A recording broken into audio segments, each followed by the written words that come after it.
Hi, Gemini, Sun, Moon, and Risings. Welcome to your November 2022 horoscope.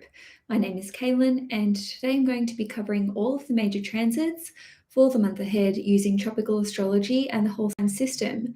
You can watch this horoscope if you are a Gemini rising, also known as Ascendant, like myself, or if you're a Gemini Sun or Moon. I always recommend that you watch all three horoscopes to give yourself a really good idea of what you can expect for the month ahead.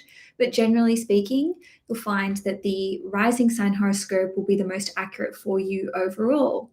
So let's start off by looking at the Mars retrograde in Gemini transit.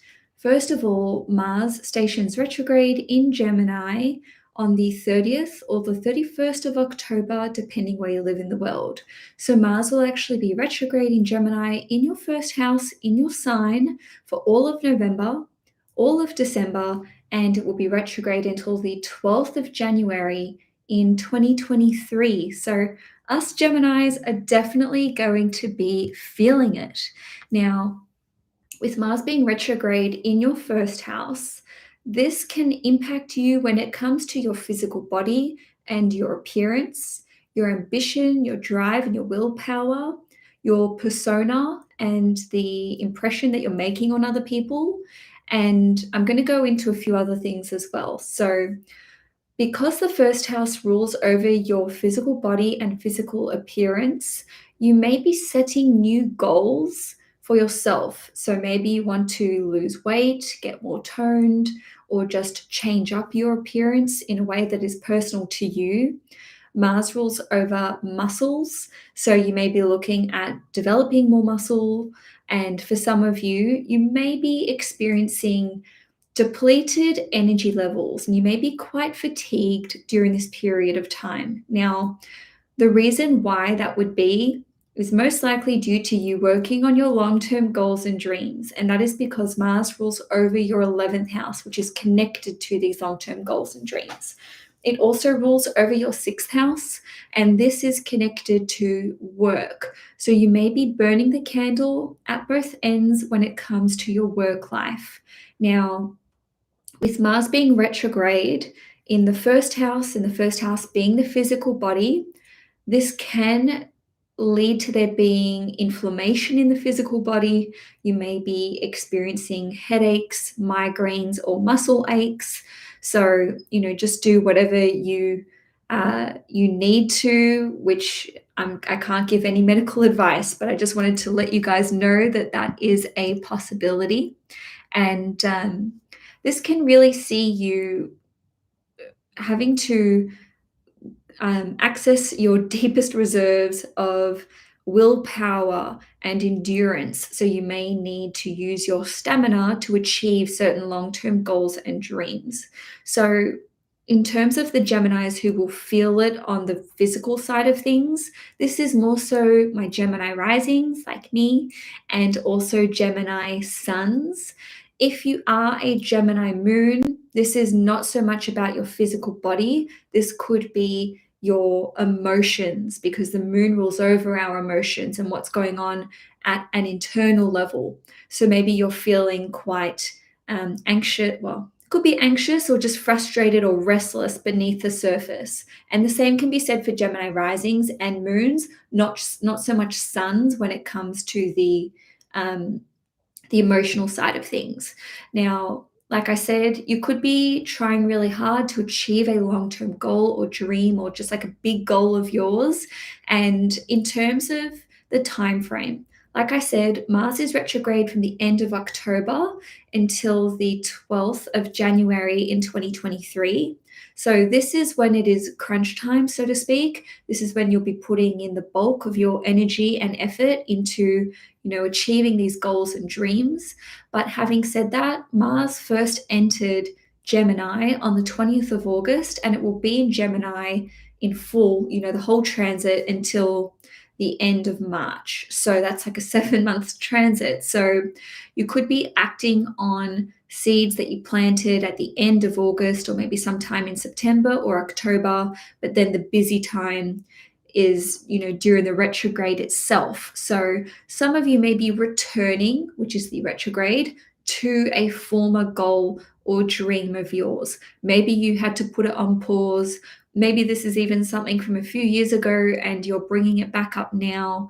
But on a different note, the retrograde can see you readjusting and reassessing this goal of yours or this project. The 11th house is connected to communities, groups, wider networks, events, as well as things like conferences and webinars. So you could be, and so is the third house, by the way, when it comes to, conferences and webinars, etc., and presenting. But, it could be that you are working really hard on, putting something together which you're going to release to a large group or community. Maybe a lot of people are going to see this. Maybe this is something to do with social media and or a project or an invention or innovation. So again, you're just putting your personal efforts into this, but it will be challenging. I don't want to sugarcoat a Mars retrograde transit.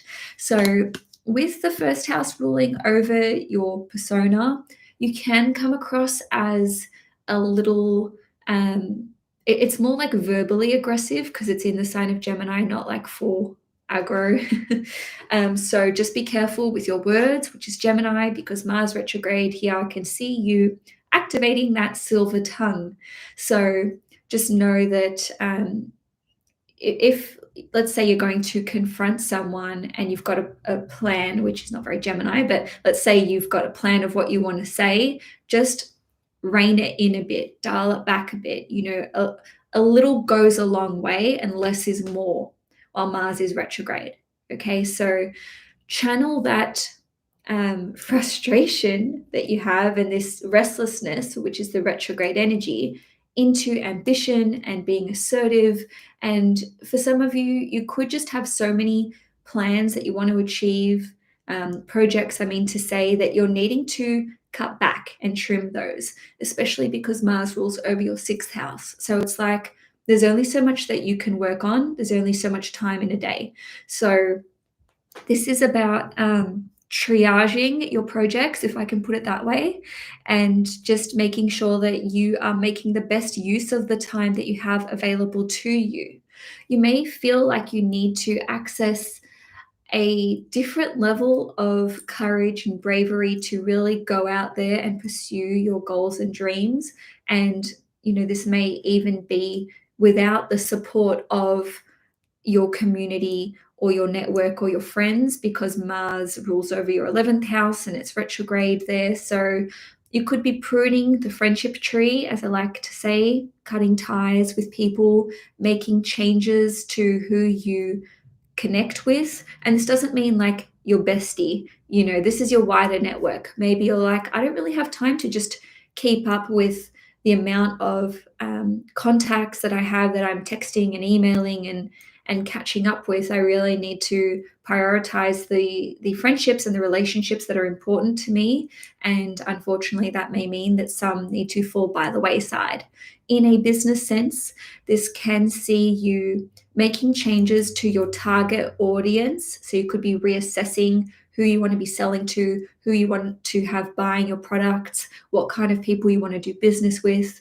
Some of you may not be able to service your current clientele list. Maybe this is a situation where you're needing to run a closed books operation, just dealing with the clients that you already have and you can't take more clients on board just yet.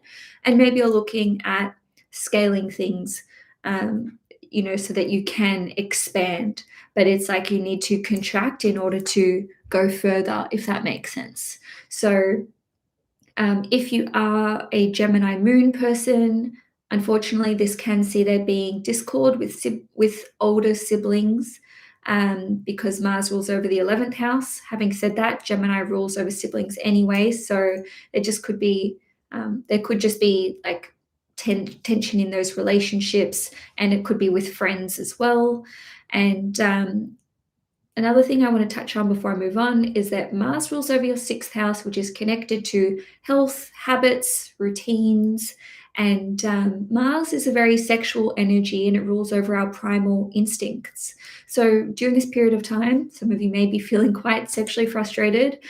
Some of you may be trying to control your instincts to, go into fight or flight mode. You could be working really hard on your nervous system and trying to get that under control, especially if you experience chronic anxiety. And for some of you, you could just be wanting to cut out bad habits, change how you do things. And the most trying period of time will be from the end of October till around the 12th of January when the retrograde is taking place. So you may be wanting to get healthier. You may be putting all of your energy and effort into this. This may require you to take on a level of physical exercise and training that you are not used to.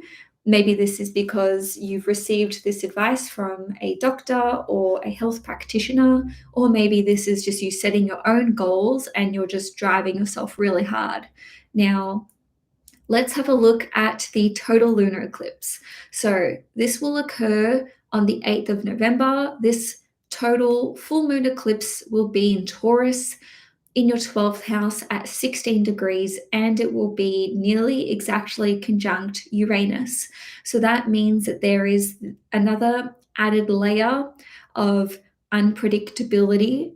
Okay, so already eclipse energy brings that with it. So it's part and parcel, but then Uranus is like, hey, I'm going to double down on that. So eclipses are difficult to predict at the best of times. Even for astrologers, and Uranus being in the mix just makes it all the more challenging. Nevertheless, we had a full moon eclipse already in November 2021, and this was in Taurus in your 12th house. So similar emotions may be cropping back up. So if you cast your mind back to around November 2021 last year, you may have a similar vibe, or there may be like similar themes that are being revisited. For some of you, this could lead to a huge breakthrough, a subconscious release, an energetic or emotional release, because it is a full moon. This could see some of you overcoming an addiction. And with Uranus here in the mix, it's like you go cold turkey, or something happens which leads you, it's like a catalyst which leads you to go, I'm not doing this anymore. So it can be very powerful and very beneficial when we have an eclipse in the 12th house conjunct Uranus, because we can suddenly overcome an addiction or suddenly overcome a fear, and it can be instantaneous. So I'm definitely not trying to dismiss how difficult it is to overcome an addiction or a fear, but just know that this eclipse is on your side when it comes to that. Now, you may receive a download of information in terms of what to do. So let's just say that you don't go cold turkey, you're not overcoming this fear overnight, but now you have the information or the insight where you're like, I know what I need to do to get through this, or to, experience outcome X, Y, or Z. So there could be a sudden epiphany in that department. Now, it doesn't just need to be about fears or addictions. This could be about your own intuitive development, your own psychic development. Maybe you have a premonition. Maybe you have a dream where you receive a message, or the premonition is in the dream, and you just it's like a prophetic experience. All this can occur during meditation or a state of trance, or while you're under hypnosis. This can see you overcoming certain self-sabotaging behavior, or understanding the root cause of why certain things continuously do not work out the way that you want them to work out. So it's like understanding why you are chronically experiencing something which you deem to be having a negative or detrimental impact on your life personally. So some of you may have a very profound spiritual experience or a mystical experience. This could be with a psychic, with a tarot reader, or with an astrologer. Just by the way, this total lunar eclipse is actually opposite Mercury and Venus, which means that the sun is conjunct Mercury and Venus in the sign of Scorpio in your 6th house. So, because Mercury is your ruling planet, this is personally impacting you more than an eclipse in the 12th house ordinarily would, because it's drawing your chart ruler into the mix. So you could have a mystical or spiritual experience which is inexplicable. Maybe you're not ready for it. Okay, Uranus rules over shocks and surprises. And what is a shock or surprise if not something happening prematurely? You don't expect it. So maybe you weren't ready for this experience, or maybe you become aware of more information and knowledge than what you thought you were signing up to. Or maybe you didn't sign up to anything. Maybe you just have a mystical or spiritual experience that comes out of the blue and it really takes you by surprise, especially if you're someone who is quite practical and who likes to be able to see things before you believe things. So for some of you, this could be more of a psychological influence. So eclipse energy can lead us to feeling quite restless, a bit uneasy, or a lot uneasy. This can see you having disturbed sleep, whether this is can't get to sleep, waking up in the middle of the night, waking up not able to get back to sleep but still feeling quite tired. So emotions can be all over the place. And if I had to put a time frame on it, well, first of all, could be from now, okay, because we've got an eclipse on the 25th of October. So we're already very much in the energy of the eclipse. So anywhere between now and mid to late November, okay, sometimes we're feeling the effects for 2, 3, even 4 weeks after the eclipse, actually. So it will be an emotional time. Generally speaking, it usually is during Scorpio season, which is starting, I think, on the 23rd of October. So just know that things will be sort of like up and down between now and, let's say towards the end of November. That doesn't mean that bad things are happening. It just means that there's that feeling of uncertainty, but also excitement. Eclipses can be exciting. There's that energy of things are about to change and I can feel it even if I don't know what it is just yet. So now let's have a look at what's going to happen when Venus enters the sign of Sagittarius. So that will be occurring on the 16th of November, and it will be in Sagittarius in your 7th house until about the 10th of December. So wherever Venus goes, whatever house it is transiting, this is where things can go more easily. We can enjoy what that house rules over, or we can receive assistance, from whatever that house rules over. So the 7th house is all about your personal one-to-one relationships. These can be romantic, business, or close friendships as well, like, your close individual friendships, I should say, rather than like a friendship group situation. So in terms of your love life, this can see you enjoying time with your significant other, restoring balance into the relationship. And Venus rules over your 5th house, which is connected to dating and romance. So this can see you injecting more romance into your relationship with your significant other.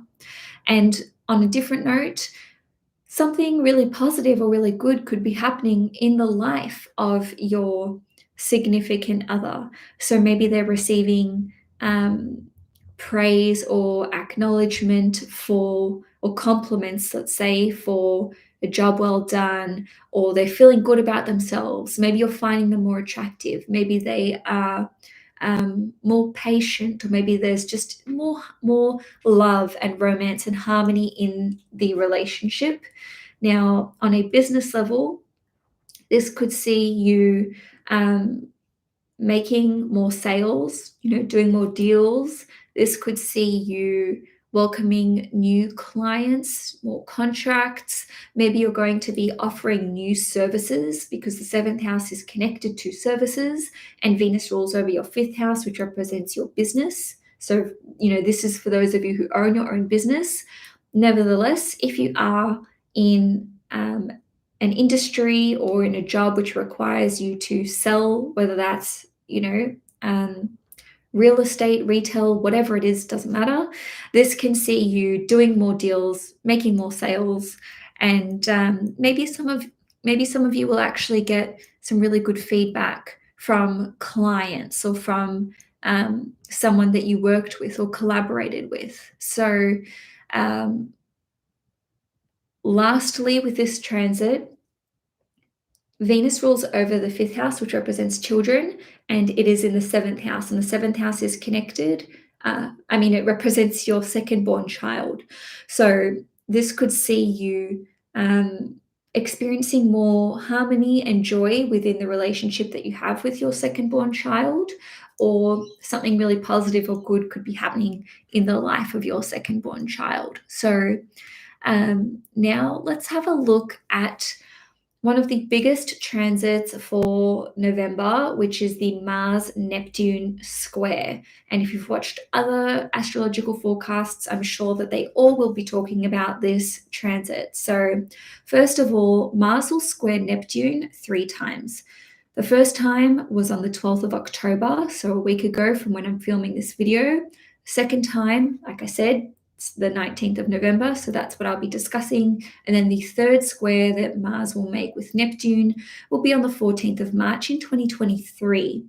So squares are challenging aspects and they carry the energy of Mars. So I'm going to go through some best case scenarios because squares do not always lead to negative things happening. And then I'm going to go through the more challenging aspects of this square. So because Mars is retrograde in Gemini when it's making this square, this will absolutely impact Geminis. This can see you taking a risk, taking a gamble on your career, okay, which is Mars. Mars is that risky behavior, and having it pay off despite the lack of certainty with the outcome, which obviously that's what a risk is. That's what it is to gamble. You're unsure of the impact it's going to have. This could take a lot of courage for you to do or to take this action, for you to do what you want to do. Even if you're unsure about this direction that you're going in, whether this is a one-off action that you're looking at taking, or maybe this is something that you're going to plan to do again around March, or maybe this is connected to October as well as March. Nevertheless, this can indicate a change in life path, but you're just not sure what the results are going to be. So if you are a Gemini sun or a Gemini rising, this could indicate that your career is the focal point for this transit. If you're a Gemini moon, this could be more about relationships. I don't know if I want to start up a relationship with this person, whether this is a romantic, friendship, or even a business relationship. All this could be to do with your living circumstances, your property circumstances, and that is because the moon rules over property and our home. All this could be to do with family. Maybe you're deciding that you want to become a parent, but you don't know if you'll have the support that you will require, or there could just be some fear or trepidation surrounding that subject. And I'm saying this because the moon rules over family, and the 10th house, where Neptune is one of the parental houses when it comes to astrology. And that being the 4th house and the 10th house, they're on the parental axes. So some of you could be walking away from your job or from the industry that you're in altogether. Maybe you have no backup plan, but it feels right. Okay, so that's really tying in your personal choices and the action that you're taking, which is Mars in the first house. And then Neptune is giving something up, sacrificing, walking away from something. So that's Neptune in the 10th house energy impacting your career. So on a different level, this, in terms of the more challenging aspects, all right, this could see you quitting your job, but it's not planned. I've got frustrated. Boom, I'm just letting this go. I'm just deleting your website, your profile, handing in your resignation on a whim. So I would just caution you to really think very carefully about any major decisions that you are going to take with respect to, career altering decisions. Be careful not to take action, which would be Mars, based on information, which is Gemini, that is false, Neptune. That's confusion. Maybe it's a lie. Maybe it's deceitful, deceptive, manipulative, emotional manipulation could be going on. And this could be at the hands of someone else. And you're like, no, I'm sure this is right. This is the right thing to do. I'm going to take this action. And then after the energy of the square fades, you're like, oh, that was inaccurate, misinformation. Okay, so just be mindful not to make any major decisions. And this isn't just about career. This is like anything that could have a long lasting impact on you as a person, your public identity, your professional identity, action that you take that other people are going to be aware of. Just be very mindful what you're hearing around this time, because you may feel emotionally compelled, which is the Neptune square to Mars, to take action, which is Mars. But then you could look back on it and be like, oh, wish I would have thought about that, or wish I had more information first. So on a different level, this particular transit, if it's having, let's say, a challenging impact on Geminis, it could be that you're questioning your life path, questioning your career path, questioning your relationship status, or your personal or sexual identity, or some or all of the above. So this is a time where you can experience intense confusion about your future, what you want to achieve, how you're being perceived. You could be taking one course of action thinking people will react in one way, and then maybe it's the complete opposite, or it's just different. So you may just feel angry, which is Mars, and you don't know why, which is Neptune, or maybe you feel confused, which is Neptune, which makes you angry, which is Mars in the first house. So just know that we've already experienced this transit once. So if you're hearing this going, just know that we experienced this 7 days ago from when I put this video out. So that was the 12th of October. So what you felt around then may be cropping up around now. Having said that, I would expect this to be a little more intense because Mars will be retrograde. So this is a general reading, so just take this any which way that it resonates for you.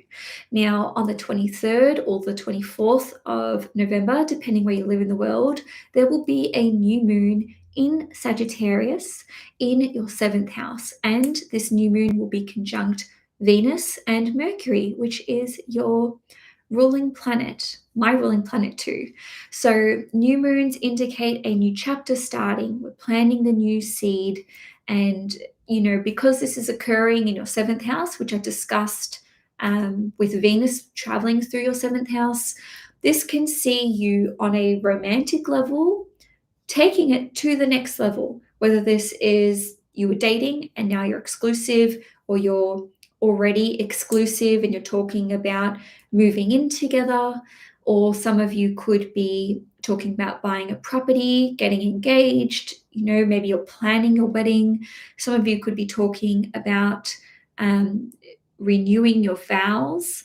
And for others of you, you could be talking about starting a family together. I can't remember if I said that or not, but Mercury is your chart ruler and it rules over your 4th house, which is family. So um, on a different note, but still on a romantic level, you could just be making plans with your long-term partner, significant other, about how you can inject more romance and fun into the relationship. And I'm saying this because the new moon is conjunct Mercury and Venus rules over your 5th house, which is fun and romance. And of course, Venus is romance. So on a different note, there could be an impact, a decision that you make together that impacts your status as a couple. And I'm saying this because, this has got, sorry, I just totally lost my train of thought. Oh, that's right. This is because the ruler of this new moon is Jupiter. Jupiter rules over your 7th house, which represents your significant other, and it rules over your 10th house, which represents your public status and identity. So both your 4th house and your 10th house is activated. So, maybe this is you two deciding to become exclusive. You're announcing an engagement. You're announcing that maybe you're pregnant, your partner's pregnant, or that you're adopting a child, welcoming new life into your family. And of course, this is not all just on a romantic front, although lastly, this could be a month where single Geminis do meet someone, just throwing it out there.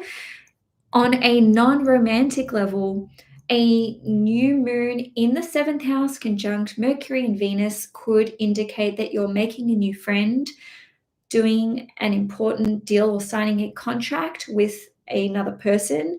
This could be for business. This could be for property. This could be that you are starting up a new business relationship or partnership with another person. Some of you could be making a new friend, and this person could become a very close friend of yours indeed.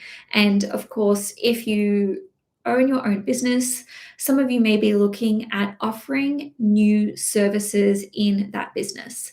And so, Gemini, that's all I have for you for November 2022. Please give this video a like if you enjoyed it, and please hit the subscribe button if you want to see more videos on this channel. I am still working on my 2023 horoscopes. These will be individual horoscopes at about 2 hours each. So these will be for sale pretty soon. Just, keep watching the website. I'm working hard on those. So enjoy your month ahead, Gemini, and I will see you guys in December. And thanks for those of you who stuck around to watch this live. Mwah.